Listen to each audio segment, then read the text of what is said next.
ጤና ይስጥልን የከበረ ሰላምታችን በመላው ዓለም ሆናችሁ ቃል ስፖርት ዩቲዩብ ቻናላችንን ለምትከታተሉ አድማጮቻችን ሊድረስ ብለናል። ከሀገር ቤት እስከ ባህር ማዶ ለዚህም ሰዓት መርጠን ያሰናዳንላችሁን ስፖርታዊ ጥንቅሮች በቀደም ተከተል እያጋራናችሁ ቆይታ የምናደርግ ይሆናል። እንደ ሁል ጊዜው እስከ ፕሮግራማችን ፍጻሜ ቆዩ። ላይክ፣ ሰብስክራይብ፣ ሼር ማድረግ እንዳይረሳ።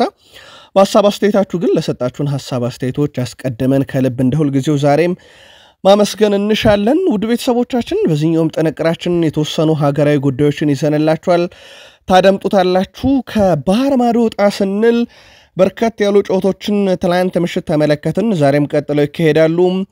በተለይም በስፔን ላሊጋ የዋንጫ አሸናፊውን ለመለየት ሪያል ማድሪድ በ24 ሰዓት አራዝሞታል። ዛሬ ሊጠናቀቅ ይችላል ላሊጋው፣ ግን ሪያል ማድሪድ ድር ያደረገበት መንገድ በራሱ ትንሽ አነጋጋሪ ነው። የቤርናቤውን ጨዋታ እናነሳዋለን። ውድ ቤተሰቦቻችን ማድሪድ በብዙ ተፈትኖበታል። በጣሊያን ያልተጠበቀ ውጤት ተመዝግቧል። እንደዚሁም በኤር ዲቪዜ የሊግ መሪነቱን ያስረከበ አንድ ሀያል ቡድን አለ። ትላንት ከነበሩ ጨዋታዎች ውስጥ ነው። በቱርክ ሱፐር ካፕም የፍጻሜ አሸናፊው ቡድን ጋላታሳራይ ሆኗል። በተወዳጁ የእንግሊዝ ፕሪሚየር ሊግ በርካታ ታላላቅ ክለቦችን እናነሳለን። ውድ ቤተሰቦቻችን በአርሰናልን በኩል በርካታ መረጃዎችን ይዘናል። ለመሆኑ ማይክል አርቴታ 700 ሚሊዮን ዩሮ ወዴት ደረሰ የሚለውን በአንድ አጠር ባለ ዘገባ እናደርሳችኋለን። ለግብ ጠባቂው መልእክት ተላልፏል። አርሰናሉ ግብ ጠባቂ ከቀድሞ የዩናይትድ ግብ ጠባቂ ኤድዊን ቫንደርሳን የተላከ መልእክት ነው። ከዛ በተጨማሪ ትላንትና ኤምሬትስ ላይ የነበሩ አንዳንድ ክስተቶች ነበሩ፣ እናነሳዋለን። ከአርሰናል ዝውውር ጋር በተያያዘ የሪያል ማድሪድ የአካዳሚ ውጤትን ጨምሮ በፕሪሚየር ሊጉ አንድ ልምድ ያለውን ተጫዋች ለማምጣትም ጥረት እየተደረገ ይገኛል። ቡካዮ ሳካንም በተመለከተም አንድ መረጃ ለአርሰናል ደጋፊዎች ይዘናል። ማንቸስተር ዩናይትድን በተመለከተ ሩበን አሞሪም ሰፋ ያለ ጋዜጣዊ መግለጫ ሰጥተዋል። እንግዲህ 2025 ከገባ በኋላ ቡድናቸውም በፕሪሚየር ሊግ ከተረፉ ቡድኖች ብቸኛው ድሉ አንድ ብቻ ነው። የሩበን አሞሪም ጋዜጣዊ መግለጫ ስጋትም እንደገባቸው የሚገልጽ ነው። ከዛ በተጨማሪ ከሳቸው ጋር የነበረውን ኑስር ማዝራዊንም በተመለከተ መረጃ ይዘንላቸዋል። በማንቸስተር ዩናይትድ በኩል በቡድን ዜና አሌሃንድሮ ጋርናቾ፣ ብሩኖ ፈርናንዴዝ፣ አማድ ዲያሎን እናነሳለን። ከዛ በተጨማሪ ዝውውር በኩልም በማንቸስተር ዩናይትድ በኩል እንደዚሁ ያሰናዳንላችሁ ተጨማሪ መረጃዎች አሉ። ሊቨርፑል ተጫዋቾችን ከለቀቀ በኋላ አሁን ደግሞ የክረምት የዝውውር መስኮት ከመከፈቱ በፊት ሰፋ ያለ እንቅስቃሴን በዝውውር ላይ እያደረገ ይገኛል። ቢያንስ ከሁለት ተጫዋቾች ጋር ድርድር እያደረገ ነው። አንዱ ተጠናቋል። በሊቨርፑል የመረጃ ክፍለ ጊዜ ላይ ለእናንተ ውድ አድማጮቻችን ሰፋ ያለ የዝውውር መረጃም እንደዚሁ ይዘንላችኋል። ከቼልሲ ጋር በተያያዘ ውድ ቤተሰቦቻችን የዝውውር መረጃን እናነሳለን። በተለይም የቼልሲ አጥቂ በበርካታ ክለቦች እየተፈለገ ነው። የቼልሲውን ሌላኛውን አጥቂ ኮል ፓልመርንም የተመለከተ እንደዚሁ መረጃን ይዘናል። ቶትንሃም ቤት ጉዳቶች በርከት ብለዋል። ያውም የኢሮፕ ሊግ ፍጻሜ ጨዋታ ሊደረግ በጣት የሚቆጠሩ ያህል ቀናቶች ብቻ በቀሩበት በርካታ ተጫዋቾቻቸውን በጉዳት አጥተዋል። ከፕሪሚየር ሊግ ሌሎች ክለቦችንም እናነሳለን። CR7 ክርስቲያኖ ሮናልዶን ጨምሮ በርካታ ተጫዋቾችንም የተመለከተ ዕለታዊ መረጃ ለእናንተ ውድ አድማጮቻችን አሰናድተን ይዘን መጥተናል። እስከ ፕሮግራማችን ፍጻሜ ቆዩ። ልክ እንደ ሁልጊዜው ዛሬም ውድ ቤተሰቦቻችን ላይክ እያረጋችሁ አበረታቱን። ሐሳብ አስተያየት ካለ በሐሳብ መስጫ ሳጥናችን ላይ በክለቦቻችሁ ወቅታዊ ዜናዎቻችን ዙሪያ አሊያም በመረጃዎቻችን ይዘት ላይ እንደ ሁልጊዜው ዛሬም ሐሳባችሁን እያጋራችሁን መልካም ቆይታ ተመኘን። እንደ ሁልጊዜው አጠር ያሉ ስፖርታዊ ጥንቅሮቻችን ከሀገር ቤት ዛሬም ይጀምሩ። የኢትዮጵያ ፕሪሚየር ሊግ 29ኛ ሳምንት ሁሉም መርሃ ግብሮች ተደርገው ተጠናቀዋል። የመጨረሻ የነበረው ጨዋታም በመቻልና በስሁል ሽረ መካከል የነበረ ጨዋታ ነው። 1-1 በሆናቸው ውጤት ተጠናቋል። ቀዳሚ የነበሩት መቻሎች ናቸው። በ56ኛው ደቂቃ በሽመልስ በቀለ ግብ ቀዳሚ ነበሩ። በኋላም ላይ ስሁል ሽረን ኤልያስ አህመድ በፍጹም ቅጣት ምት 63ኛው ደቂቃ ላይ ያቻ ማድረግ ችሏል። መቻል ያለፉትን 3 ጨዋታ ባቻ ውጤት ነው ያጠናቀቀው። ስሁል ሽረ በበኩሉ ያለፉትን 5 ጨዋታዎች ባቻ ውጤት በተመሳይ ማጠናቀቅ ችሏል። በደረጃ ሰንጠረዡ ላይ ሆነ መቻል 41 ነጥብ ሰብስቦ አራተኛ፣ ስሁል ሽረ በ21 ነጥብ 17ኛ ላይ እንዲቀመጡ አድርጓቸዋል። አንዳንድ ነጥብ ከተጋሩ በኋላ የፊታችን ሰኞ ባህር ዳር ከተማ ከመቻል፣ ሀዲያ ሆሳዕና ከስሁል ሽረ በ30ኛ ሳምንት የኢትዮጵያ ፕሪሚየር ሊግ እንደዚሁ ጨዋታቸውን የሚያደርጉ ይሆናል። የኢትዮጵያ ፕሪሚየር ሊግ የ29ኛ ሳምንት ሁሉም መርሃ ግብሮች ተደርገው ከተጠናቀቁ በኋላ ኢትዮጵያ መድን በ57 ነጥብ መሪነቱን አጠናክሯል። ኢትዮጵያ ቡና በ48 ነጥብ ሁለተኛ፣ ባህር ዳር ከተማ በ47 ነጥብ ሶስተኛ። የአምናው ሻምፒዮን እንግዲህ ኢትዮጵያ ንግድ ባንክን በዚህ የውድድር ዓመት ዘንድሮ እጅግ በጣም አሽቆልቁሎ የምንመለከተው ሁለተኛ ሆኖ የጨረሰው መቻል 41 ነጥብ ይዞ አራተኛ ነው። ሀዲያ ሆሳዕና በተመሳሳይ 41 ነጥብ በግብ ክፍያ ተበልጦ አምስተኛ፣ ወላይታ ዲቻን በተመሳሳይ 41 ነጥብ በግብ ክፍያ ተበልጦ ስድስተኛ፣ ቅዱስ ጊዮርጊስ በ40 ነጥብ ሰባተኛ፣ ሲዳማ ቡና በግብ ክፍያ ተበልጦ በ40 ነጥብ ስምንተኛ፣ ኢትዮጵያ ንግድ ባንክ ያምናው ሻምፒዮን በ38 ነጥብ ዘጠነኛ፣ ፋሲል ከነማ በ35 ነጥብ 10ኛ ደረጃ ላይ ሲገኙ እንደዚሁ አርባ ምንጭ ከተማ 11፣ ሐዋሳ ከተማ 12ኛ፣ ኢትዮ ኤሌክትሪክ 13ኛ፣ ድሬዳዋ ከተማ 14ኛ ላይ ተቀምጠዋል። ወራጅ ቀጠና መቀለ 70 እንደርታ 15፣ አዳማ ከተማ 16ኛ፣ ሱልሽር 17ኛ፣ ወልወሎ ዓዲግራት ዩኒቨርሲቲ 18ኛ ደረጃ ላይ መቀመጥ ችሏል። በቀጣዩ ኢትዮጵያ ፕሪሚየር ሊግ 4 ወራጅ ክለቦች ሁለቱ መጪዎች አስቀድመው እንደታወቁ ይታወቃል። የኢትዮጵያ ፕሪሚየር ሊግ 29ኛ ሳምንት ሁሉ መርሃ ግብሮች ተደርገው ሲጠናቀቁ ከፍተኛ ግብ አስቆጣሪነቱን አሊ ሱሌማን ከሐዋሳ ከተማ 12 ግቦች አሉት።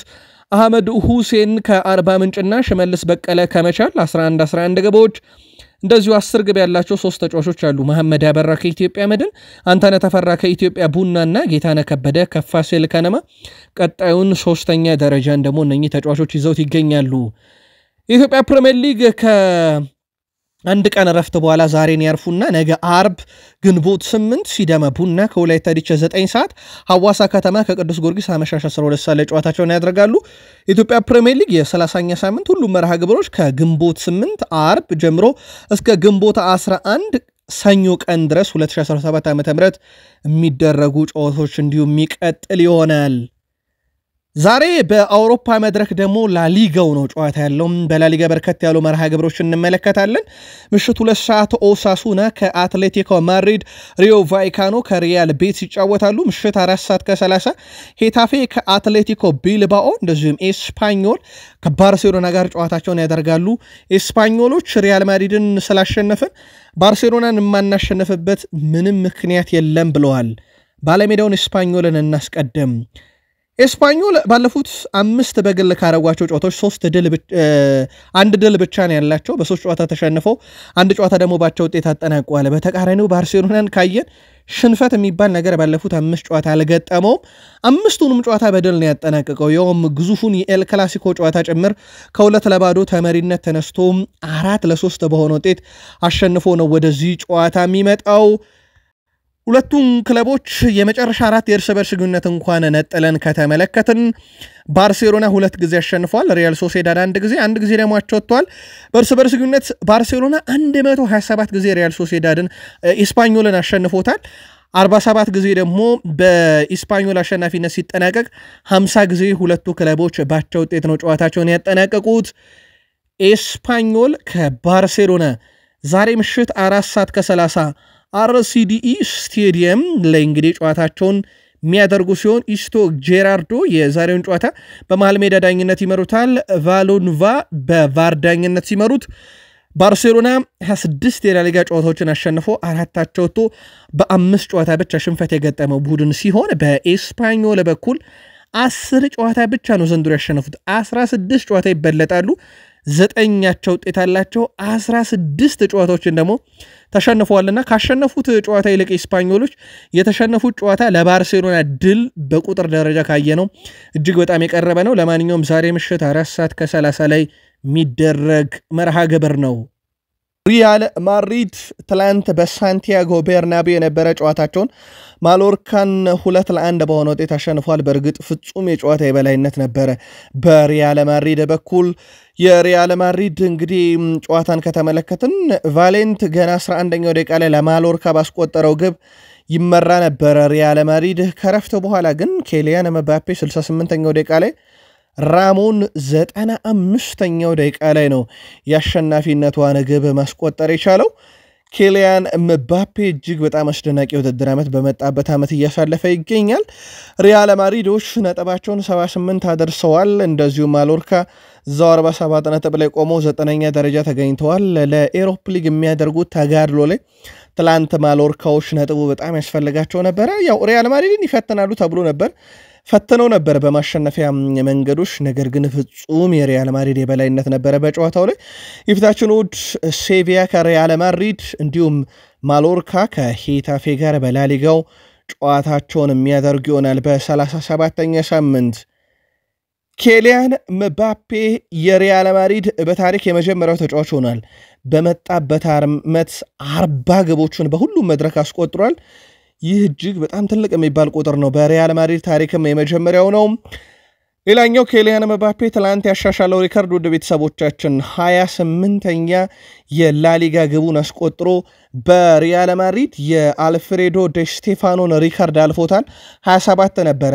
በላሊጋ አልፍሬዶ ዴ ስቴፋኖ በመጣበት ዓመት ለሪያል ማድሪድ ያስቆጠረው ይሄንንም ሪካርድ ኬሊያን ምባፔ አልፎታል ሌላኛው ኬሊያን ምባፔ ተጋራው ሪካርድ የሮናልዶ አር9 ወይም ሮናልዶ ናዛሪዮ ዴሌማን ሪካርድ ነው በባርሴሎና ቤት 1997 የመጀመሪያ 128 ግብ በላሊጋው አስቆጥሮ ነበር ይሄን ሪካርድ ተጋርቶታል ቀሪ ሁለት ጨዋታዎች ስላሉ ይሄንን ሪካርድም ማለፍ የሚችልበት አጋጣሚ አለ ኬሊያን ምባፔ በዚህ ሲዝን ለሪያል ማድሪድ በሁሉ መድረኮች በ54 ጨዋታ 46 የግብ አስተዋጽኦ አለው 40ዎቹን አስቆጥሯል 6 አሲስቶች አሉት ትላንትና የማሎርካው በረኛ ሊዮ ሮማን ሪኬልሜ የጨዋታው ኮከብ ተብሎ ተመርጧል 10 ያለቀላቸው ኳሶችን አድኗል ፍጹም ሪያል ማድሪድ የበላይ በነበረበት ጨዋታ ላይ ግብ ጠባቂያቸው የማሎርካ ምርጥ ምሽት ማሳለፉ እንጂ ከሁለት በላይ ግቦችን ማግኘት ይችል ነበር ሪያል ማድሪድ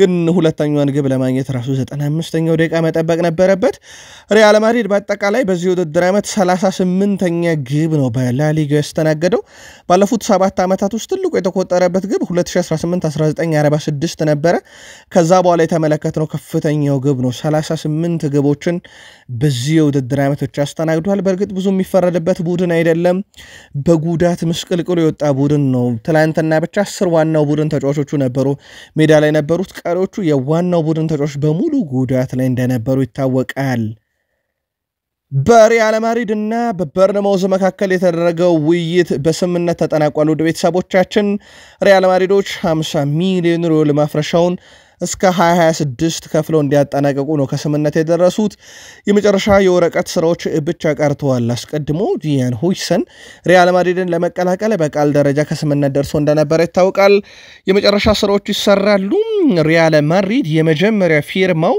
የበርነማውዙ ተከላካይ ዲያን ሁይሰን ሆኗል ማለት ነው ተጫዋቹ ሪያል ማድሪድን መቀላቀል እንደሚፈልግ የተናገረው በመጨረሻው ኢንተርናሽናል ብሬክ ወቅት ነበር ለስፔን ብሔራዊ ቡድን ጥሪ ሲደረግለት ያው አስቀድሞም ሲጠበቅ የነበረ ነገር ነው ይህ ዝውውር ያው በበርነማውዝ እና በሪያል ማድሪድ በኩል በስተመጨረሻም ድርድሩ ከስምምነት ደርሷል ቶኒ ክሮስ ለሪያል ማድሪድ እንግዲህ መመለስን እንደሚመኝ ከተናገረ በኋላ በተለይም በምሽት መረጃችን በስፋት አድርሰናችኋል የቶኒ ክሮስን ጋዜጣዊ መግለጫ በጋዜጣዊ መግለጫው ላይ ግን ከዙር ጋር በተያያዘ በጣም ስለሚያደንቀው የወቅቱ ተጫዋች ተጠይቆ ነበር ታይጃኒ ሬንጀርስ አርናቂ እንደሆነ ተናግሯል ለኤሲ ሚላኑ የአማካይ ስፍራ ተጫዋች ለኔ በዚህ ሰዓት ምርጡ አማካይ ስፍራ ተጫዋች ነው ብሏል ይህን ተጫዋችም ክለቤ ቢያስፈርመው መልካም ነው ብሏል 57 ሚሊዮን ዩሮ በዚህ ተጫዋች በኩል ይፈለጋል በኤሲ ሚላን በኩል ማለት ተጫዋቹ ለማፍረሻ ማንቸስተር ሲቲ ያስቀደመው ተጫዋቹን የማስፈረም ፍላጎት እንዳላቸውና ኤሲ ሚላኖችንም ስለ ተጫዋቹ መረጃ መጠየቃቸው ነግረናቸዋል ይፋይ ድርድር አልተጀመረም በማንቸስተር ሲቲም በኩል አሁን ሪያል ማድሪዶችም ስማቸው እየተያዘ ነው ቶኒ ክሮስም ይህን ተጫዋች ወደ ቡድኑ ማምጣት አለባቸው ብሏል የሪያል ማድሪዱ ተከላካይ ስፍራ ተጫዋች ራውል አሴንሲዮም ክስ ተመስርቶበታል ተጫዋቹ እድሜያቸው ያልደረሱ ታዳጊዎችን ያልተገባ ምስል አጋርቷል በሚል ክስ ቀርቦበት ምርመራ ሲደረግበት እንደነበረ ይታወቃል አሁን ላይ ፍርድ ቤቱ ሲያደርገው የነበረው ምርመራ ማጠናቀቁና ተጫዋቹ እና ሌሎች 3 አጋሮቹ ላይ ክስ መመስረቱን አስታውቋል ፍርድ ቤቱ ተጫዋቹ በተጋራው ምስል ላይ ተሳትፎ እንዳለው ማስረጃ አግኝቻለሁ ብሏልና ከበድ ያለ ቅጣት ራውል አሴንሲዮ ይጠብቀዋል እንግዲህ በሪያል ማድሪድ ቤት በጣም የተደነቀው የዘንድሮ አካዳሚ ፍሬ ነበር ግን ካሁኑ በቅጣት የእግር ኳስ ህይወቱ ሊቋጭ ይችላል እየተባለ ነው በተለይም እድሜያቸው ያልተደረሱ ሴት ታዳጊዎችን ምስል በእንደዚህ አይነት መልኩ ማጋራቱ ከበድ ያለ ቅጣት ሳይጠብቀው እንደማይቀር እየተዘገበ ይገኛል አዲስ ነገር ካለ ከዚህ ተጫዋች ጋር በተያያዘ በቀጣይ መረጃ ክፍለ ጊዜያችን እንደዚሁ ምናካተትላችሁ ይሆናል። ትላንት ከሪያል ማድሪድ ጨዋታ በተጨማሪ በርካታ ጨዋታዎችን በላሊጋ ተመልክተናል። አንደኛው የቫሌንሺያና የሌጋኒስ ጨዋታ ነበረ። ቫሌንሺያ ጨዋታውን 3-0 በሆነ ውጤት ድል ማድረግ ችሏል። ፔሬዝ 31ኛውና 23ኛውና 31ኛው ደቂቃ ላይ ፔሬዝ ግብ አስቆጠረ። 18ኛ የግብ አስተዋጽኦ ነው ለቪላሪያል። ቀሪዋን ግብ ኒኮላስ ፔፔ 45ኛው ደቂቃ ላይ አስቆጠረ። ሶስቱም ግቦች ከረፍት በፊት የተቆጠሩ ግቦች ነበሩ። ሌላኛው ጨዋታ ዲፖርቲቮ አላቬስ ከቫሌንሺያ ያደረጉት ጨዋታ ነበረ። ዲፖርቲቮ አላቬስ ድል አድርጓል። ውጤቱም አንድ ነገር በላሊጋው እንዲከሰት አድርጓል። ጆርዳን ነበር 79ኛው ደቂቃ ላይ ለአላቬስ ግብ ማስቆጠር የቻለው። የስፔኑ ክለብ ላስ ፓልማስ ከስፔን ላሊጋ ታዲያ በዚህ ውጤት ምክንያት ወርዷል ወደ ሁለተኛው እርከን። ዲፖርቲቮ አላቬስ ከቫሌንሺያ ጋር ያደረጉትን ጨዋታ ማሸነፋቸውን ተከትሎ ነው እንግዲህ ላስ ፓልማስ ወደ ታችኛው ሊግ 100% መውረዱ የተረጋገጠው። ላስ ፓልማስ ከ2 ዓመት በኋላ ነው ከስፔን ላሊጋ ወደ ሁለተኛው ሊግ መውረዱ የተረጋገጠው። ላስ ፓልማስ ሪያል ቫያዶሊድን በመከተል ከሊጉ የወረደ ሁለተኛው የላሊጋ ክለብ ሆኗል። በአጠቃላይ ከትላንት ጨዋታዎች በኋላ ባርሴሎና አሁንም በ82 ነጥብ የላሊጋው መሪ ነው። ዛሬ ድል የሚያደርግ ከሆነ ሻምፒዮን መሆኑን ያውጃል። ሪያል ማድሪድ በ78 ሁለተኛ፣ አትሌቲኮ ማድሪድ በ73ኛ፣ አትሌቲኮ ቢልባው በ64 ነጥብ አራተኛ፣ ቪላሪያል በተመሳሳይ 64 ነጥብ አምስተኛ ደረጃ ላይ እንደዚሁ መቀመጥ ችለዋል። ቦሎኛ ኤስ ሚላን ጋር ያደረገውን የኮፓ ኢታሊያ የፍጻሜ ጨዋታ 1-0 በሆነ ውጤት ድል አድርጓል። የቦሎኛን የማሸነፊያ ወሳኝ ግብ ዳን ንዶይ ነው በጨዋታው 53ኛው ደቂቃ ላይ ማስቆጠር የቻለው። ቦሎኛ 3ኛ የኮፓ ኢታሊያ ዋንጫውን አሳክቷል። ቦሎኛ 51 ዓመታት በኋላ ለመጀመሪያ ጊዜ ዋንጫ አግኝቷል። ቦሎኛ በክለቡ ታሪክ አጠቃላይ 17ኛ ዋንጫውን አሳክቷል። ኤስ ሚላን በኮፓ ኢታሊያ ዋንጫ ካሸነፈ 22 ዓመታት ተቆጥሯል። ትላንት ምሽትም ይሄንን እንግዲህ መጥፎ ሪካርዱ መቅረፍ አልቻለም። ኤስ ሚላን የኮፓ ኢታሊያ ፍጻሜ ጨዋታን 10 ጊዜ በመሸነፍ በታሪክ በርካታ የፍጻሜ ጨዋታ የተሸነፈም ክለብ እንደዚሁ መሆን ችሏል። ቦሎኛ ከ50 ዓመት በኋላ ድል ሲያደርጉ፣ በነገራችን ላይ ቦሎኛ ኮፓ ኢታሊያን በታሪካቸው 3 ሲያሸንፉ 1969/70 የውድድር ዓመት የመጀመሪያቸው ነበረ። 1973/74 ሁለተኛውን፣ ትላንትና ደግሞ ሶስተኛውን ዋንጫቸውን አሸንፈዋል። ቶማስ ቤጋ እና እንደዚሁም ዳቪድ ካላብሪያ ከልጅነት ክለባቸው ኤስ ሚላን በክረምቱ ነበር ለቀው ቦሎኛን የተቀላቀሉት። እንግዲህ ወደ ቦሎኛ ካመሩ በኋላ ትላንት ምሽት በተቃራኒው የቀድሞ ክለባቸውን ዋንጫ እንደዚሁ የነጠቁበት ምሽት ሆኗል። ከፍጻሜ በኋላ የተረጋገጡ መረጃዎች አሉ ውድ ቤተሰቦቻችን በኤስ ሚላን በኩል። ይኸውም ሰርጂዮ ኮንሴሳኦ በአመቱ መጨረሻም ከኤስ ሚላን ጋር እንደሚለቅ ትላንት ኤስ ሚላን ይፋ አድርጓል። ከዛ በተጨማሪ ከጆዋ ፍሌክስ ጋር በአመቱ መጨረሻ እንደሚለያይና ወደ ቼልሲ እንደሚመልስ ትላንትና ኤስ ሚላን ከጨዋታው መጠናቀቅ በኋላ ይፋ አድርገዋል።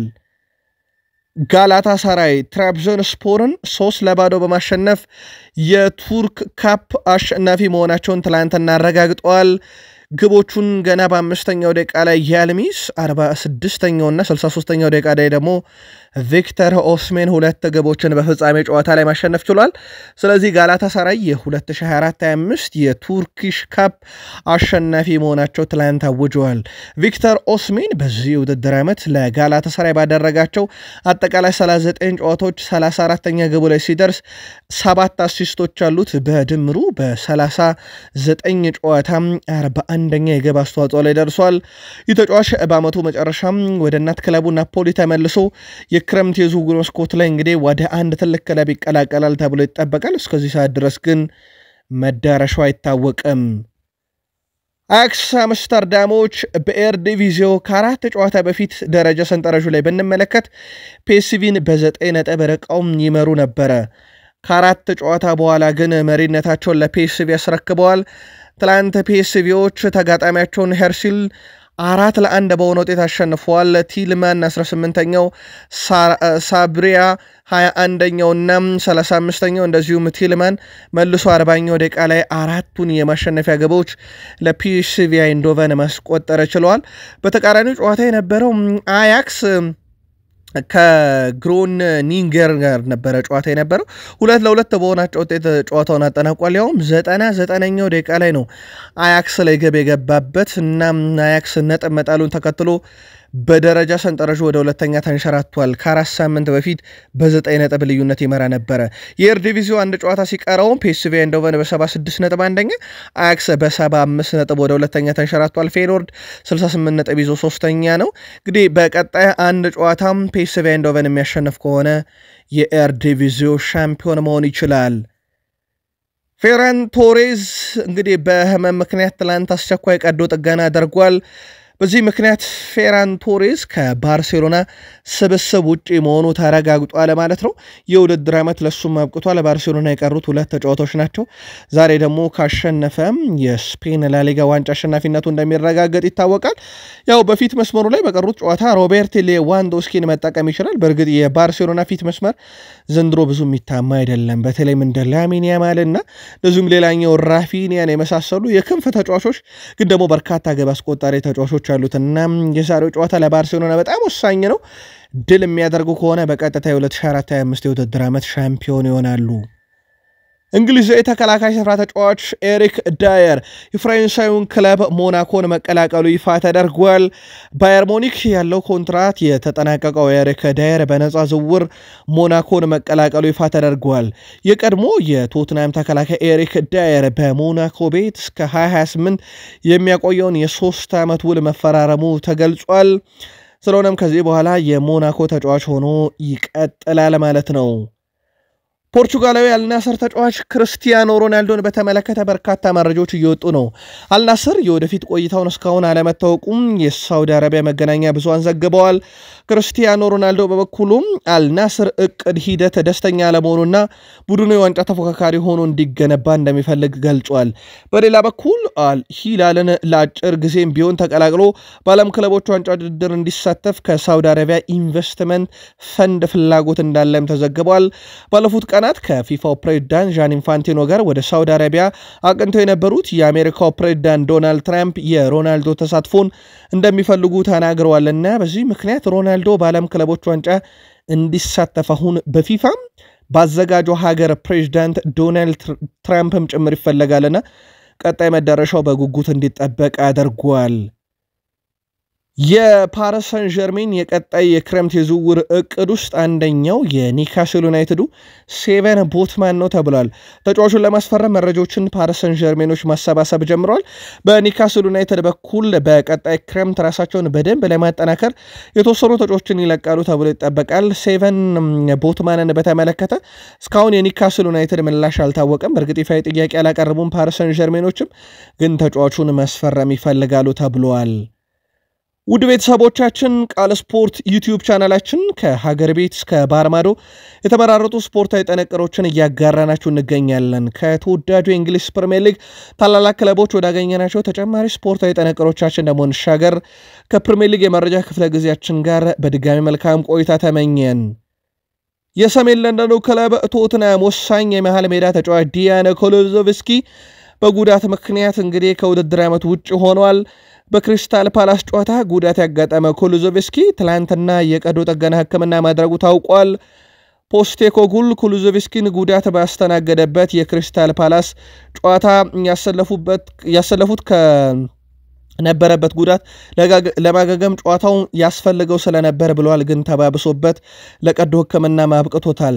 ቶትናም እንግዲህ ዕለተ ሮብ ምሽት 4 ሰዓት ላይ በሳን ማሜስ ከማንቸስተር ዩናይትድ ጋር ወሳኝ የኤሮፓ ሊግ ጨዋታውን እንደሚያደርግ ይታወቃልና በዛ ጨዋታ ላይ ዲያን ኩሉዞቭስኪ እጅግ በጣም ወሳኙን ተጫዋቻቸውን በጉዳት ምክንያት አያገኙትም። ቶትናም ዲያን ኩሉዞቭስኪ ብቻ አይደለም ወደ ቤተሰቦቻችን አሁን ላይ እንደ ጄምስ ማዲሰን፣ ሉካስ ባርግቤልና እንደዚሁ አሁን በተጨማሪ ደግሞ ዲያን ኩሉዞቭስኪ በጉዳት ምክንያት የሉምና በተለይም የሁለቱ ተጫዋቾችም ነገር እርግጥ አይደለም። የጄምስ ማዲሰን እና የሉካስ ባርግቤል ከውድድር ዓመት ውጪም ይሆናሉ እየተባለ ይገኛልና በዚህ ምክንያት ቶትናም ከዲያን ኩሉዞቭስኪ በተጨማሪ እነኚህን 2 ተጫዋቾችም በኤሮፓ ሊግ ፍጻሜ ጨዋታ ያገኛቸውም እየተባለ ነው። ይህ ለቶትናም በጣም ከባድ ለማንቸስተር ዩናይትድ ደግሞ እጅግ በጣም መልካም የሚባለው ዜና ነው። በማንቸስተር ዩናይትድ ቤት ደግሞ አብዛኞቹ ተጫዋቾች አሁን ከጉዳት አገግመው ለሮብ የፍጻሜው ጨዋታ ይደርሳሉ እየተባሉ ነው። እንደውም ሩበን አሞሪም በአርቡ የቼልሲ ጨዋታ ላይ ራሱ በርካታ የአካዳሚ ተጫዋቾችን ወደ ዋናው ቡድን ቀላቅለዋልና በርካታ ተጫዋቾችንም ሊያሳርፉ ይችላሉ ተብሎ ይጠበቃል በሩበን አሞሪም በኩል። በቼልሲ በኩል ዘንድሮ ከባድ ወቀሳን እያስተናገደ የሚገኘው ኒኮላስ ጃክሰንን በተመለከተ በርካታ ክለቦች አሁን ተጫዋቹን ለማስፈረም ጥረት እያደረጉ ነው ተብሏል። የቼልሲ አጥቂ ኒኮላስ ጃክሰን ለማስፈረም በርካታ ቡድኖች ጥያቄ ያላቸው ነው የተባለው። ቼልሲ ሴኔጋሉን አጥቂ የመሸጥ ጉዳይን በተመለከተ እስካሁን ግልጽ ያለ ውሳኔ ላልወሰነም፣ ነገር ግን ቼልሲ በቀጣይ ክረምት ላይ በርካታ አጥቂዎችን እየተመለከተ ይገኛል። ከቪክተር ኦስሜን እስከ ቪክተር ጊዮኬሬስ እና ቤንጃሚን ሼሽኮ ጭምር ስማቸውን ከቼልሲ ጋር እየሰማ እንገኛለን። አንዳቸውንም ተጫዋች ለማስፈረም በእርግጥ ይፋዊ ድርድር አላደረገም። በሩመር ደረጃ ግን ስማቸው ተይዟል። እነኚህ ተጫዋቾችስ ቢመጡ ጃክሰን ይለቃል በሚለው ጉዳይ ላይ ውሳኔ ባይኖርም በርካታ ክለቦች ግን በቼልሲ ሌጀንዶች እንግዲህ ወቀሳ እየደረሰበት የሚገኘው ኒኮላስ ጃክሰን ሁኔታ መከታተል ጀምረዋል። በቀጣይ ክረምት የቼልሲ ውሳኔ እዚህ ተጫዋች ላይ የሚጠበቅ ነው የሚሆነው። በዚህ ውድድር ዘመን በእንግሊዝ ፕሪሚየር ሊግ አንድ ተጫዋች ብቻ ነው ከክፍት ጨዋታ 50 የግብ ዕድሎችን የፈጠረ ከ50 በላይ ጥፋቶችን ያሸነፈና ከ50 በላይ እንግዲህ ኳሶችን ለቡድን ጓደኞቹ ካቀበለ በኋላ መልሶ የተቀበለ ተጫዋች ይህን የምናገኘው ኮል ፓልመርን ብቻ ነው።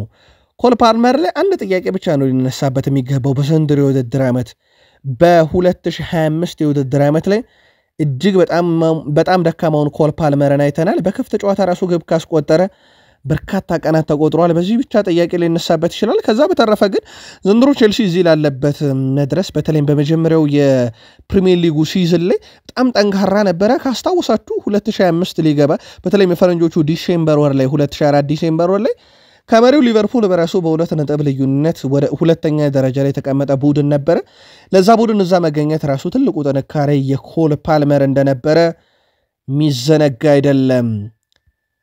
ፍሬድሪኮ ኬዛም በቀጣይ ክረምት ክለቡን ይለቃል። ሊቨርፑልን የ7 ዓመቱ የፊት መስመር ተጫዋች ፍሬድሪኮ ኬዛን ለማስፈረም አሁን ላይ ከጣሊያን ክለቦች ናፖሊ ግንባር ቀደሙ ነው ተብሏል። ናፖሊዎች ተጫዋቹን ማስፈረም የሚፈልጉት ግን ከሊቨርፑል በቋሚ ዝውውር ሳይሆን በውሰት ብቻ ነው ተብሏል። ሊቨርፑሎች ደግሞ ተጫዋቹን በውሰት ከለቀቁ የመግዛት ግዴታ እንዲካተትበት ይፈልጋሉ ተብሏል። በኬዛ በኩል ተጫዋቹም በቀጣይ ክረምት ላይ ክለቡን መልቀቅ ይፈልጋል። በአርኔ ስሎት ስር ዘንድሮ ለሜዳሊያ ብቻ የሚያበቃ የጨዋታ ጊዜ የጨዋታ ቅያሬ ገብቶ የመጫወት እንጂ በደቂቃ ራሱ ካየነው እጅግ በጣም ትንሽ ደቂቃ ነው። 90 ደቂቃ ይሞላል በአጠቃላይ የተጫወተው በፕሪሚየር ሊግ ለሊቨርፑል ቢደመርና በዚህ ውድድር ዓመት የስሎት የመጀመሪያ ምርጫ አይደለም። በእርግጥ ባለፈው ክረምት የዝውውር መስኮት ላይ ሊቨርፑል ተጫዋች አስፈርሟል ለማለት በጣም የሚያስቸግረውም ለዛ ነው። ማማርዳሽቪሊ ግብ ጠባቂውን በዛው በቫሌንሺያ ነው የተዉት። ፍሬድሪኮ ኬዛ ቢፈርምም ይህ ነው የሚባል ነገር ለሊቨርፑል አላደረገም ወይም ደቂቃ አልተሰጠውምና በቀጣይ ዓመት ክለቡን ይለቃል።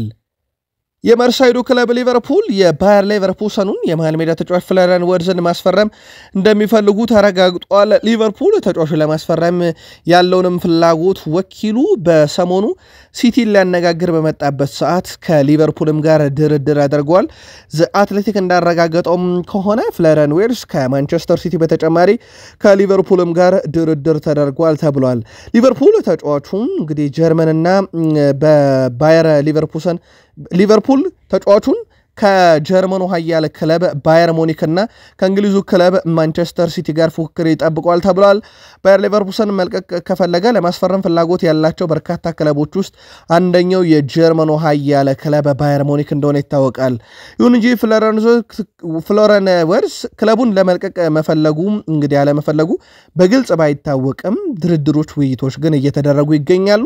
እስከዚህ ሰዓት ድረስ ኦፊሻል የተደረገ ነገር የለም። በክለቡ ባየር ሌቨርኩሰንም በተጫዋቹ ፍሎሪያን ቨርትዝ በኩል ምንም ይፋ የተደረገ ነገር የለም። ጀሬሚ ፍሪምፖንግ ባለፉት 4 ዓመታት ውስጥ 57 ጊዜ ድሪብል ተደርጓል ወይም ተጫዋቾች ሸውደው ታልፈውታል። ትሬንት አሌክሳንደር-አርኖልድ በበኩሉ በዚህ ውድድር ዓመት ብቻ 55 ጊዜ ድሪብል ተደርጓል በሁሉም መድረክ። በአንጻራዊነት ካየነው ሊቨርፑል የተሻለውን ተጫዋች ሳያገኝ አልቀረም። ግን ባለፉት 20 ዓመታት በቡድናቸው ውስጥ ያሳደጉትን ትሬንት አሌክሳንደር-አርኖልድንም መልቀቅ ቀላል አይደለም። ሊቨርፑልና ፍሪምፖንግ ተወካዮች መካከል በግል ውሎች የተደረጉ ውይይቶች መልካም መሆናቸውንና በግል ተጫዋቹ ሊቨርፑልን ለመቀላቀል ምንም አይነት ችግር እንደሌለ ተረጋግጧል። ተጫዋቹ ሁልጊዜም ለመዘዋወር እንግዲህ ክፍት ነው ተብሏል ለሊቨርፑል። አሁን ላይ እንግዲህ ድርድር ይደረጋል ተብሎ የሚጠበቀው በባየር ሌቨርኩሰንና በሊቨርፑል በኩል ነው። የውል ማፍረሻውን በስንት ዙር እንክፈለው ከሚል ውጪ የተቀመጠ 35 ሚሊዮን ዩሮ አካባቢ የውል ማፍረሻ ስላለ በቀጥታ እሱን ገንዘብ ከፍሎም ማስፈረም ይችላሉ። ኦልሞስት የአርኖልድ ተተኪ ጀረሚ ፍሪምፖንግ እንደሚሆን 100% ጭምር የተረጋገጠ ነው። ማንቸስተር ዩናይትድ ቡድኑ የዩሮፓ ሊግ ዋንጫን ካሸነፈ ከፍተኛ ደሞዝ ጭማሪ ያደርጋል ተጫዋቾቹ። ማንቸስተር ዩናይትዶች እንግዲህ ተጫዋቾች የዩሮፓ ሊግን ዋንጫ ካሸነፉ አጠቃላይ 30 ሚሊዮን ፓውንድ የሚደርስ የደሞዝ ጭማሪ ክፍያ እንደሚቀበሉ ተገልጿል። አሰልጣኝ ሩበን አሞሪምና የአሰልጣኝ ቡድን አባላቶች እንዲሁም 25% የደሞዝ ጭማሪ ይደረግላቸዋል የዩሮፓ ሊጉን ካሸነፉ ማለት ነው። የዩሮፓ ሊግ ፍጻሜ ፊታችን ረቡዕ አመሻሽ 4 ሰዓት ላይ በአትሌቲኮ ቢልባኦ ሜዳ ሳን ማሜስ እንደሚደረግ ይታወቃል። ማንቸስተር ዩናይትዶችም በዚህ ምክንያት ቀጣይ ውድድር ዓመትን የአውሮፓ ሻምፒዮንስ ሊግ ትኬት ይቆርጣሉና በዚህ ምክንያት ነው እንግዲህ ለተጫዋቾቹ ዳጎስ ያለ የደሞዝ ጭማሪ የሚደረግ። በዚህ ምክንያት እነ ካዜሚሮን ለማሰናበት ግድ የሚላቸው ዩናይትዶች አንዱም በዚህኛው ምክንያት ነው። የማንቸስተር ዩናይትድ ዋና አሰልጣኝ ሩበን አሞሪም ማንቸስተር ዩናይትድ ቦታው የአውሮፓ ሻምፒዮንስ ሊግ መሆኑንም ገልጿል። ማንቸስተር ዩናይትድ በሻምፒዮንስ ሊግ መሆን አለበት፣ ቦታቸው ነው የሚሉት ሩበን አሞሪም ዩሮፓ ሊግ ለማንቸስተር ዩናይትድ በቂ አይደለም ብለዋል። ተጫዋቾች ከዚህ በፊት ለትልቅ ዋንጫ ዝግጁ መሆናቸውን አስመስክረዋል። ልምዱ አላቸው፣ ለጨዋታው 100% ዝግጁ ናቸው ብለዋል ሩበን አሞሪም። ለሰራተኞች የትኬት ክፍያን ስለመፈጸማቸው ያነሱት አሞሪም ለመርዳት ነው ያደረኩት፣ ህይወቴን አይቀይረውም፣ ሰራተኞቹ እዛ እንዲገኙ ስለመፈልግ ብቻ ነው ብለዋል። በማንቸስተር ዩናይትድ ስታፍ አባላት ወደ 30 የሚጠጉትን ዩናይትድ አልከፍልም ማለቱን ተከትሎ የትኬት ወጪያቸውን የግድ ሩበን አሞሪም ከራሳቸው ኪስ ነበረ የ30 ስታፍ አባላትን ክፍያ የፈጸሙት። ይህ በዩናይትድ ታሪክ ለመጀመሪያ ጊዜ የተፈጸመ ነው። አንድ አሰልጣኝ የስታፍ አባላትን ወጪ ሸፍኖ ወደ ጨዋታ ሲወስዳቸው። ለነገሩ ዩናይትድ ለተጫዋቾች ከዚህ በፊት ይሰጠ የነበረውን 10 የመግቢያ ትኬቶችም ነፃ ማለት ነው ወደ 2 ዝቅ ማድረጉ ይታወቃል። ሩበን አሞሪም ማንቸስተር ዩናይትድ ዩሮፓ ሊጉን ካላሸነፈ ስለሚኖረው ምላሽ ተጠይቀው ነበር። በጣም የከፋ ይሆናል፣ ያንን እንደ ምክንያት መጠቀም አልፈልግም፣ ግን በእውነት ከባድ ይሆናል ብለዋል።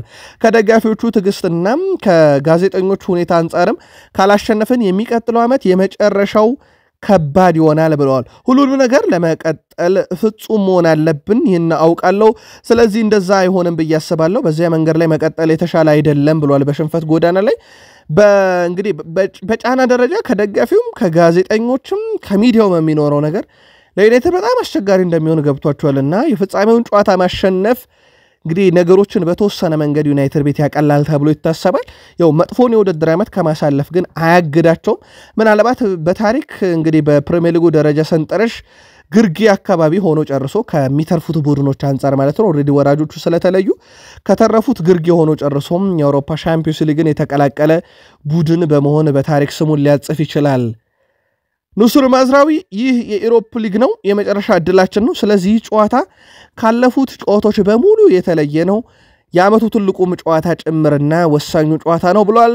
ዩሮፓ ሊግ ውድድርን ከማሸነፍ ጋር በተያያዘ ዩሮፓ ሊግን ማሸነፍ ትልቅ ስኬት ነው፣ ነገር ግን የፕሪሚየር ሊግ ውድድር ዘመኑ አሁንም መጥፎ ነው ለኛ ብሏል። በፕሪሚየር ሊጉ ያለንበት የደረጃ ሰንጠረዥ መጥፎ ነው፣ ያሳለፍነው ዓመት በሊጉ እጅግ በጣም ደካማና ሊደገም የማይገባ ነው ያለው ኑሱር ማዝራዊ። ነገር ግን አሁን እጃችን ላይ አንድ ሁነት አለ፣ እሱም ዩሮፓ ሊግ ነው። ዩሮፓ ሊግን ካሸነፍን የአውሮፓ ሻምፒዮንስ ሊግ መሳተፍ እንችላለን።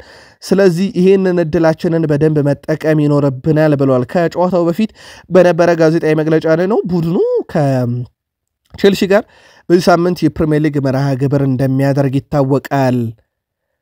ኢንተር ሚላኖች የማንቸስተር ዩናይትዱን የፊት ወሳር ተጫዋች ጆሽኳ ዚርክዚን ሁኔታ መከታተል ጀምሯል ተብሏል። በቅርብ ጊዜ ዩናይትድ ቤት መሻሻል ካሳዩ ተጫዋቾች አንደኛው ጆሽኳ ዚርክዚ ነው።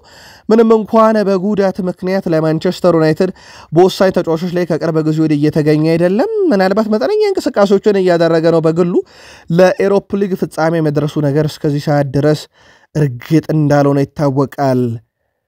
በዚህ ውድድር ዓመት ብዙ ጊዜ ጥፋት የተሰራባቸው ከእድሜያቸው ከ21 ዓመት በታች የሆኑ ተጫዋቾች ፓትሪክ ዶርጉ ቅድሚያውን ወስዷል። 78 ጥፋት ተሰርቶበታል። እድሜያቸው ከ21 ዓመት በታች ከሆኑ ተጫዋቾች ውስጥ ቀዳሚ ያደርገዋል። ሌላኛው ክርስቲያንቱስ ኡቼ የሄታፌው ተጫዋች ሁለተኛ ደረጃ ላይ ተቀምጧል። ጁድ ቤሊንጋም ሶስተኛ ነው። አንድሬ ሳንቶስ ንብረትነቱ የቼልሲ በውሰት ለስትራስቡርግ እየተጫወተ የሚገኘው አራተኛ፣ ላሚን ያማል አምስተኛ ደረጃ ላይ ተቀምጧል። በርካታ ጥፋት የተፈጸመባቸው ወጣት ተጫዋቾች። ፓትሪክ ዶርጉን ግን ኳስ ለመቀማት በርካታ ጥፋት ያስተናገደ ተጫዋች ሆኗል። በዚህ ውድድር ዓመት በፕሪሚየር ሊጉ ለማንቸስተር ዩናይትድ ከ50 በላይ ሙከራ ያስመዘገቡት ሁለት ተጫዋቾች ብቻ ናቸው። ወደ ቤተሰቦቻችን ብሩኖ ፈርናንዴዝ 90፣ አሌሃንድሮ ጋርናቾ 84 ሙከራዎችን አድርገዋል። አሌሃንድሮ ጋርናቾ በዚህ ውድድር ዓመት ወደ 7.1 ሙከራን ወደ ጎል የመቀየር ንጻሬ ያለው ሲሆን ይህም ከማንቸስተር ዩናይትድ ተጫዋች ጋር ሲነጻጸር 8ኛ ደረጃ ላይ ያስቀምጠዋል። በሙከራ ደረጃ ግን ሁለተኛ ነው። ብሩኖ ፈርናንዴዝ ደግሞ ወደ 5.7 ነው ንጻሬው 10ኛ ደረጃ ላይ የተቀመጠ ቁጥር ያደርገዋልና ለማንቸስተር ዩናይትድ ብዙ ሙከራ በማስመዝገብ መሪዎቹ ብሩኖ ፈርናንዴዝ እና አሌሃንድሮ ጋርናቾ በማባከንም ያው ናቸው። በተለይም አሌሃንድሮ ጋርናቾ 14 ያለቀላቸውን እድሎች በማባከን በማንቸስተር ዩናይትድ አባካኙ ተጫዋች ነው። ሁለተኛው ደግሞ ብሩኖ ነው። 9 ያለቀላቸውን ኳሶች በዚህ ውድድር ዓመት አምክኗል። አሌሃንድሮ ጋርናቾ በ25 የተሳካ ድሪብልም በማንቸስተር ዩናይትድ ቤት እንግዲህ አራተኛው ተጫዋች ሆኗል። ግን በድሪብል ያው አማድ ዲያሎ የተሻለው ነው። 42 የተሳካ ድሪብልን ዘንድሮ ፈጽሟል።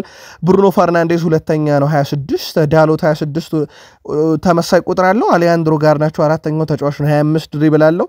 ማዝራዊ 24፣ ኮቢ ማይኖ 23 እያለ ይቀጥላል። አሌሃንድሮ ጋርናቾ በድሪብልም ከማንቸስተር ዩናይትድ አራተኛ ሲሆን አማድ ዲያሎ ደግሞ በዚህ ረገድ ቀዳሚው ነው። ብሩኖ ፈርናንዴዝ በዚህ ውድድር ዓመት ደግሞ ለማንቸስተር ዩናይትድ በፕሪሚየር ሊጉ እንግዲህ በርካታ ግብ አስቆጣሪው እሱ ነው። 8 ግብ አለው፣ 9 አሲስት አለው። ለዩናይትድ በፕሪሚየር ሊጉ በርካታ ደቂቃ ነው የተጫወተው። ደግሞ ግብ ጠባቂው አንድሬ ኦናና ነው። ወደ 2970 ደቂቃዎችን መጫወት ችሏል። ሰሞኑን ለአንድሬ ኦናና አንድ ጥያቄ ያቀርበንላችሁ ነበረ። ኦናና በአውሮፓ መድረክ በፍጻሜ ጨዋታ ተሰልፎ አንድ ጨዋታ አሸንፎ አያውቅም። ይህ ነገር ለዩናይትድ ስጋት አይሆንም ወይ ብለን ጠይቀናችሁ ነበረ። በዚህ ውድድር ዓመት በተጋጣሚ ሳጥን ውስጥ ብዙ ንክኪ በማድረግ ደግሞ እድሜያቸው ከ21 ዓመት በታች ከሆኑ ተጫዋቾች ላሚን ያማል ቀዳሚው ነው 239 ያለው። ሁለተኛው ሰው የዩናይትዱ አሌሃንድሮ ጋርናቾ ነው 185 ኳሶችን በተቃራኒ ፍጹም ቅጣት ምት ውስጥ ነክቷል። እድሜያቸው 21 እና ከዛ በታች ከሆኑ ተጫዋቾች ሁለተኛው ነው። ሳቪኒዮ ሶስተኛም፣ ያንኩብ ሜንታ አራተኛ፣ ሪያን ቼርኪ በዩናይትድ ሌላ የሚፈለገው ተጫዋች አምስተኛው ነው። ዲዘር ዱይ 8፣ ጄምስ ጊንት የቦሩሲያ ዶርትመንድ ተጫዋች ሰባተኛ ነው። እንደዚሁም ዮዋን ቦኒ የፓርማ ተጫዋች 8ኛ፣ ሳንቲያጎ ጋስቶሮ የቦሎኛው ተጫዋች 9ኛ፣ እንደዚሁም ጁድ ቤሊንጋም ከሪያል ማድሪድ 10ኛ ነው። በዚህ ረገድም ካየን አሌሃንድሮ ጋርናቾ በዩናይትድ ቤት በብዙ የተሻሻለው ተጫዋች ይመስላል በሩበን አሞሪም ቡድን ውስጥ። ቀጣይ ውድድር ዓመት ግን በዩናይትድ ቆይታውን በተመለከተ እርግጥ የሆነ ነገር የለም። ማንቸስተር ዩናይትድ ከቼልሲ ጨዋታ ያደርጋል በዚህ ሳምንት አርብ ምሽት 4 ሰዓት የሚደረግ ጨዋታ ነው። ሩበን አሞሪም 25 ከገባ በኋላ ቡድናቸው በአጠቃላይ ካልወረዱ ክለቦች ጋር ባደረገው ጨዋታ ፉልሃምን 1-0 በሌሳንድሮ ማርቲኔዝ ግብ ካሸነፈ ወዲህ ዩናይትድ በፕሪሚየር ሊጉ የተረፉ ቡድኖችን በ25 አላሸነፈም። ይህን መጥፎ ሪከርድ በቼልሲ ለስታንፎርድ ብሪጅ ያሻሽለዋል ወይ? አርብ ይጠበቃል። አርሰናሎች ጆዋ ፔድሮ ላይ ፍላጎት እንዳላቸው ሳምዲን የቴሌግራፉ ጸሐፊ ያስነበበዋል። ይህን ተጫዋች ለማስፈረም በእርግጥ ከአርሰናል በተጨማሪ እንደ ቼልሲና ሊቨርፑልን ፍላጎት አላቸው። አርሰናል የጆዋ ፔድሮ የረጅም ጊዜ እንግዲህ አድናቂ ነበሩ። አሁን ላይ ታዲያ ቴሌግራፍ እንደዘገበው ከሆነ መድፈኞቹ ተጫዋቹ ሁኔታ እየተከታተሉ ይገኛሉ። በተጫዋቹ በኩል ከብራይተን ኤንድ ሆቭ አልቢዮን ትልቅ ገንዘብን እንደሚፈልጉ ተረጋግጧል። ከ100 ሚሊዮን ፓውንድ በላይ ይፈልጋሉ ለዚህ ተጫዋች። በተለይም በጥር የዝውውር መስኮት ስሙ ከአውሮፓ ትልቅ ክለቦች ጋር መነሳቱን ተከትሎ በርንማውዞች በወቅቱ ተጫዋቹን ከ100 ሚሊዮን ፓውንድ በላይ ወይም ከ100 ዩሮ በላይ እንግዲህ እንደሚፈልጉ በተጫዋቹ ላይ አስታውቀዋል። ለአርሰናል ትንሽ ከበድ ያለ ሂሳብ ይመስላል። አርሰናል የ19 ዓመቱን ዡዋን ጄሜኔዝን እንደዚሁም ደግሞ የሮዛሪዮ ሴንትራል የ18 ዓመቱን ቪክተር ቫልዴራስን ከሪያል ማድሪድ ለማስፈረም በዝርዝራቸው ውስጥ አካተዋል። ተጫዋቾቹ ወደፊት እንግዲህ ቆይታቸውን በተመለከተ ከሁለቱም ክለቦች የተባለ ነገር የለም። ነገር ግን ሁለቱንም የአካዳሚ ተጫዋቾች አርሰናል ለአካዳሚ ቡድኑ ማስፈረም ይፈልጋሉ ተብሏል። በቀጣይ እንግዲህ አርሰናል ቤት የአካዳሚ ተጫዋቾችን የማስፈረም ሂደት በክረምት ተጠናክሮ እንደሚቀጥለው አንድሪያ ቤርታ ያስታወቁት። በተለይም ቡድኑን በረጅም ጊዜ ማገልገል የሚችሉ የአካዳሚ ተጫዋቾችን ልክ እንደነ ቡካዮ ሳካ ማውጣት ይፈልጋሉና አሁን እንግዲህ የጄኖዋንና የሪያል ማድሪድ የአካዳሚ ተጫዋቾችን ወደ ቡድኑ ማምጣት ይፈልጋል። ካይ ሃቨርትዝ እሁድ ዕለት ክለቡ አርሰናል በኤምሬትስ ስቴዲየም ከኒውካስል ዩናይትድ ጋር ከሚያደርገው ጨዋታ በፊት በትላንትናው ዕለት ልምምድ መካፈሉን ነግረናችሁ ነበረ። ደጋፊዎች ተገኝተው ነበረ በኤምሬትስ ስቴዲየም። በዛ ልምምድ ላይም ዴክላን ራይስ እና ሌስ አንድሮ ትሮሳርድን በተጨማሪነት መሳተፍ ችለዋል። ቲምበር የውዱ ጨዋታ ለመከናወን ለጨዋታው ዝግጁ መሆን አለመሆኑን በተመለከተም እንግዲህ ተጨማሪ የሕክምና ምርመራ ይደረግለታል ተብሏል። ያው የአርሰናል የዚህ ዓመት ወሳኝ ጨዋታ የፕሪሚየር ሊግ መርሃ ግብሮች ቀጣይ የሚያደርጋቸው ናቸው። በተለይም ሁለተኝነትን ለማስጠበቅ አንዱ ደግሞ ሁለተኝነቱን ሊነጥቀው አጠገቡ ካለው ኒውካስል ዩናይትድ ጋር የሚደረግ ጨዋታ ነው። የቀድሞ የማንቸስተር ዩናይትድ ግብ ጠባቂ ኤድዊን ቫንደርሳን ስለ አርሰናሉ ግብ ጠባቂ ዴቪድ ራያ ሐሳቡን አጋርቷል። ራያ ለአርሰናል ትንሽ ነገሮችን እናሻሽሎላቸዋል። በተለይም ደግሞ በእግሩ ይጫወታል። በግብ ጠባቂነትም ዘርፍ ካየነው በጣም የተሻለ ነው። ጨዋታውን ያጫወት መንገዱን ግን በተወሰነ መንገድ ከፍ ማድረግ አለበት። ለአርሰናል ከዚህ በላይ ገልጋሎት መስጠት ይጠበቅበታል። አርሰናል ዘንድሮ እንደ ቡድን የተሟላ ነው ከግብ ጠባቂው ሪያም ጨምሮ፣ ግን ከዚህ በላይ ማድረግ ይችላል። አርሰናልን በብዙ መንገድ ማሻሻል ካለበት ከዴቪድ ራያም ይጀምራል ብሏል።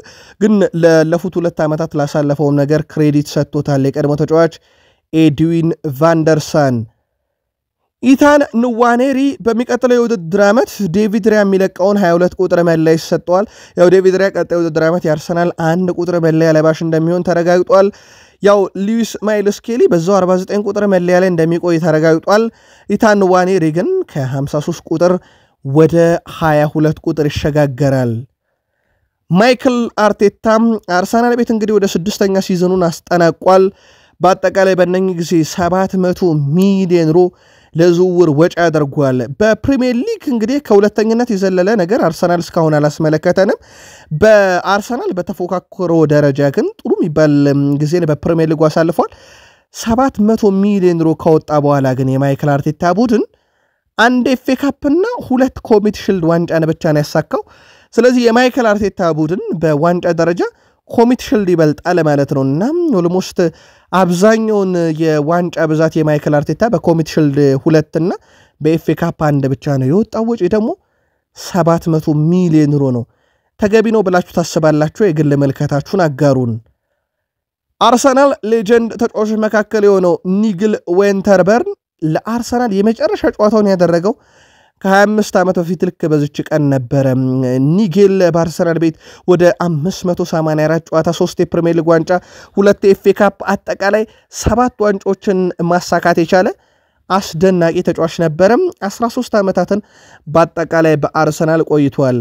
በአርሰናል ቤት አናጣውም ይህን ሌጀንድ። ውድ ቤተሰቦቻችን ዛሬ በስፔን ላሊጋ ኦሳሱና ከአትሌቲኮ ማድሪድ፣ ሪዮ ቫይካኖ ከሪያል ቤት፣ ሼታፌ ከአትሌቲኮ ቢልባውና ስፓኞል ከባርሴሎና ጨዋታቸውን ያደርጋሉ። በትላንትናው ዕለት በነበሩ ጨዋታዎች በኢትዮጵያ ፕሪሚየር ሊግ ባህር ዳር ከተማን ንግድ ባንክ 0-0፣ መቻል ከስሪያ እንደ ስላሴ 1-1፣ በስፔን ላሊጋ አላቬዝ ቫሌንሺያን 1-0፣ ቪላሪያል ሌጋኘስን 3-0፣ ሪያል ማድሪድ ማሮካን 2-1፣ በጣሊያን ኮፓ ኢታሊያ ኤስ ሚላን በቦሎኛ 1-0 ተሸንፎ ዋንጫውን አጥቷል። በቱርክ ሱፐር ካፕ አሸናፊ የሆነው ጋላታሳራይ ነበረ። እንደዚሁም በኤር ዲቪዜ አያክስ መሪነቱን ለፒኤስቪ አይንድሆቨን አሳልፎ የሰጠበት ነበረ። ውድ ቤተሰቦቻችን ቃል ስፖርት ዩቲዩብ ቻናል ከሀገር ቤት እስከ ባህር ማዶ ስሙልን ብለን በዚህ ሰዓት መርጠን ያሰናዳልናቸው አጫጭር ስፖርታዊ ጥንቅራችን ፍጻሜው እዚህ ጋር ሆነ። ጥቂት ደቂቃዎችን ቆይተን ተጨማሪ ስፖርታዊ መረጃዎችን ይዘን ዳግም የምንመለስ ይሆናል። ከኛ ጋር ስለነበራችሁም ጊዜ ከልብ ነው የምናመሰግነው። ጥቂት ደቂቃዎችን ቆይተን ዳግም እንገናኝ። ሰናይ ቀን።